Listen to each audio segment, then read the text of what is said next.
Hi everyone, this is Marcy with the Green Industry Hall of Fame, and we're down here at the landscape show down in Long Beach.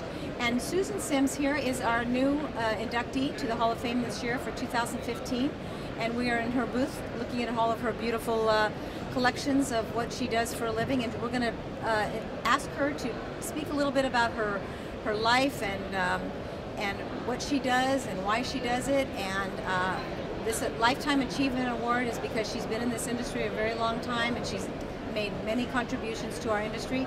But a lot of us don't know what she does particularly in detail, so she's going to share with us now and talk to us about what it is she does and why she's so special in our industry and what she contributes to all of us. Susan, it's a pleasure to know you and meet you and get to know you on in your booth here, and I just wish you'd speak to everyone and tell them all about all the different things you do so that we can get educated, right? Thank you, Marcy. I'm certainly honored to be inducted into the Green Industry Hall of Fame. I sure thank you for that. My husband and I actually started the business Sims Tree Health Specialist in 1972. My husband had been in the industry when he was 13 and then stopped when he went into the military to Vietnam, and we picked back up in 72. So the two of us have been in this industry since. Education has occurred as we were actually working, so it's been one of those 30-year educated project.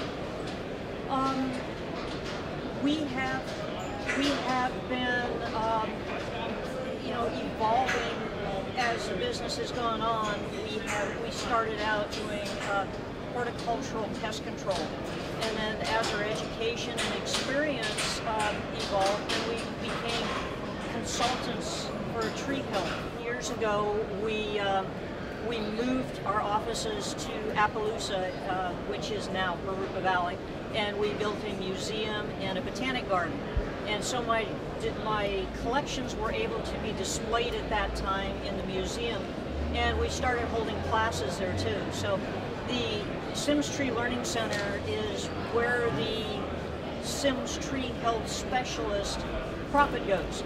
So the business that actually makes the living for us is tree health related. That's where we do insect disease control, tree risk assessments, surveys, and that profit goes into the Tree Learning Center. We also hold educational seminars there and workshops. So it's kind of the love of our life to do the Tree Learning Center. You have a lot of people that come from all over, and you do classes and they come and do field trips and stuff. You do a lot of things with children and schools, or Yes, we do have a number of schools that come every year, and we'll have garden clubs too. We do a lot with the Master Gardeners and some of the local garden clubs. The Gates Cactus and Succulent Society are at our place every year. So, and we have special functions for the Inland Urban Forest Council.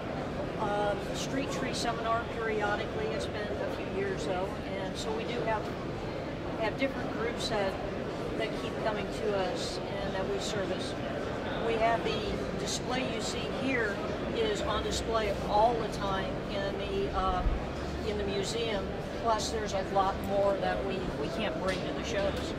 So there's a lot of good educational opportunities at the Tree Learning Center, and we have 5.5 acres of botanic gardens, so you can come and wander through the gardens and learn a lot. We have one of the premier locations for palms in Southern California. We're in a very windy area that when the Santa Anas occur, it blows down a lot of trees, which of course the palms don't seem to care that much, so we have a really nice collection of palms.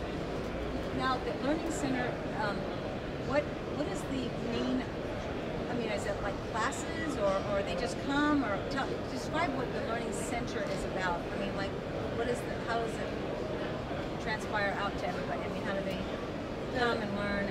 The Tree Learning Center is dedicated to education. So we do have people, we try to, because of budget restraints, we try to have people come in groups where we can do a lot of people at a time in a lot of seminars and workshops. We do, by appointment, do personalized tours also. But it's an educational facility. We will also do some experimenting, and that occurs also at the Tree Learning Center. We also do historic tree preservation. So if I get called out to a client and he's got a tree that's is maybe historic to one of the schools or one of the parks, and it's in decline, and we know we're not going to be able to turn that decline away, we will then harvest acorns, or we will take cuttings, and we will actually grow the replacement trees so that the same genetics go back into that location, so they don't lose the history involved with that tree. Southern California is not the only location that Susan works through. She goes through all the different states, and she flies around, and she has customers in Northern California and Oregon and Washington. And tell us about your customers that you fly and take care of. All right, I actually am licensed in Washington also, where I go up to a client, and we take care of her Douglas firs. So that's periodically, and then I'm all over the state of California. We have an office in Northern California, in Oroville. One of my Northern California projects has been McKinley Park in Sacramento, where we're actually, we've done a major tree survey, and we're growing replacement trees, trees that are over 100 years old that are starting to decline. We're growing the replacements of those trees. One of our other projects up in Concord, California, was we worked on a bioremediation project up there at Dow Chemical Company. In Southern California, we travel all over. I'm an ISA board certified master arborist and an urban forester, and a ISA qualified tree risk assessor, a California licensed pest control advisor, and a pest control applicator. So, and a wildlife aware graduate, which is our own project, the Wildlife Aware, where we're teaching the people who are in the green industry about the importance, both legally and ethically, of being careful about wildlife in the green industry. I mean, in the trees and in the landscape. If you get caught by somebody with a cell phone pruning a tree that has very upset birds that are nesting in it, you can get a major fine.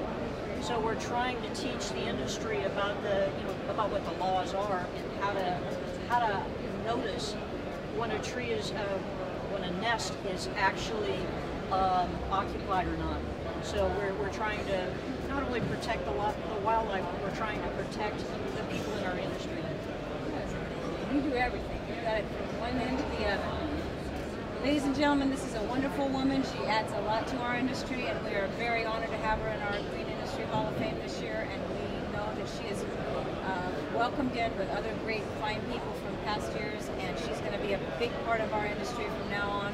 And I hope you'll get a chance to come to the dinner and meet her and enjoy her. If not, you'll see her at trade shows like this. And it's been our pleasure, and we welcome you, welcome you. Thank you. That's all for today. Green Industry Hall of Fame, Long Beach, California.